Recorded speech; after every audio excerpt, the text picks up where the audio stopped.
जीवन संजीवनी या official YouTube चॅनलमध्ये आपले स्वागत आहे। आज मी आपल्यासाठी दमा म्हणजेच अस्थमा यावर घरगुती आणि नॅचरल उपाय घेऊन आले आहे।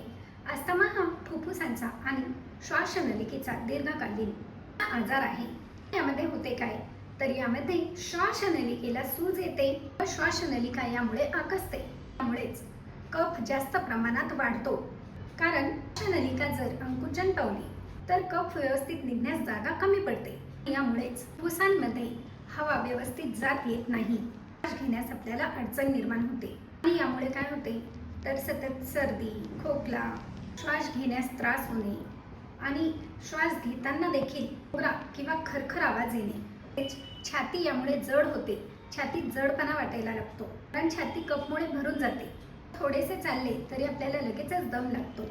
कधी हे ॲलर्जीमुळे देखील होते, तसे धुळीचे कण, परागकण, तसेच पाळीव प्राण्यांच्या केसांची ॲलर्जी, प्रदूषण, सिगारेटचा धूर, कुठल्याही वस्तूचा वास, वातावरणात बदल, थंड हवा व आभाट या विविध कारणांमुळे देखील अस्थमाच्या त्रासाला धावा मिळतो।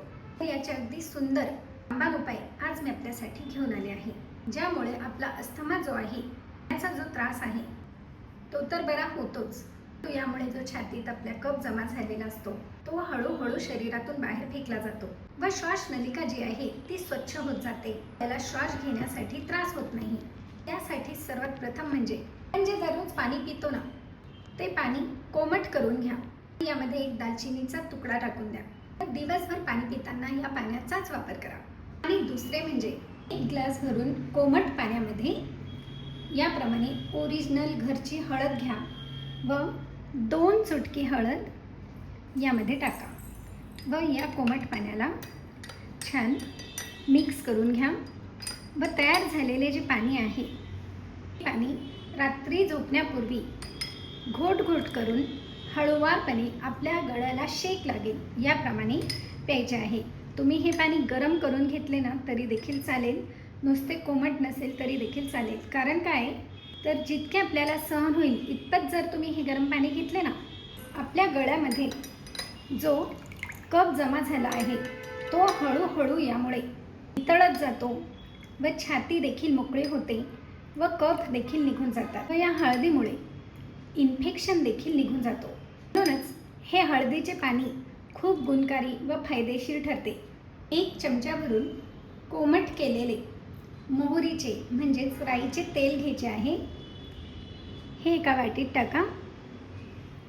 यामध्ये चिरून घेतलेला गूळ अर्धा चमचा भरून चिरून थोडासा कुस्करून घ्या। आणि हो, तेल घेताना कच्च्या घाणीचे ओरिजिनल तेल घ्या व गूळ देखील घेताना सेंद्रिय गुळाचा, गावरान गुळाचा वापर करा, म्हणजे यामुळे आपल्याला 100% फायदा झाल्याशिवाय राहणार नाही। हे बघा, याप्रमाणे कुस्करून घेतलेला गूळ यामध्ये टाकून द्या कोमट केलेल्या तेलामध्ये आणि हे याप्रमाणे छान मिक्स करून घ्या, अगदी एकजीव करून घ्या। हे बघा, याप्रमाणे हे अगदी एकजीव करून सकाळी प्रथम 1 ग्लास भरून कोमट पाणी प्या, जे मी दालचिनीचे पाणी सांगितले आहे ते पाणी प्या। आणि यानंतर हे मिश्रण याप्रमाणे चाटून संपूर्ण मिश्रण हळूवारपणे उपाशी पोटी खाऊन घ्यायचे आहे।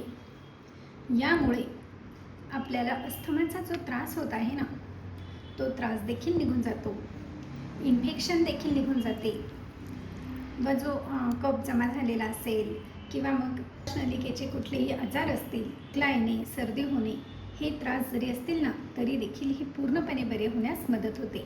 इतका इफेक्टिव्ह परिणाम आपल्याला अगदी या छोट्याशा उपायाने येणार आहे। हा जो उपाय आहे ना, आपण लहानांपासून तर मोठ्यांपर्यंत सर्वांनाच करू शकतो, कारण यापासून कुठल्याही प्रकारे साईड इफेक्ट होत नाही, तर फायदा पूर्णपणे होतो। हे प्रथम तुम्ही 7 दिवस करा, 7 दिवसात बघा किती शरीरात बदल होतो। नंतर पुढे देखील तुम्ही कंटिन्यू करा।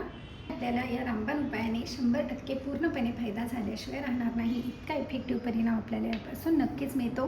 तसेच यापासून आपल्याला कुठल्याही प्रकारे साईड इफेक्ट देखील होत नाही, तर फायदा पूर्णपणे होतो। काही की नाही अगदी जादूही आणि घरगुती रामबाण उपाय नक्कीच करून बघा। लाईक, शेअर व सबस्क्राईब करायला देखील विसरू नका। धन्यवाद।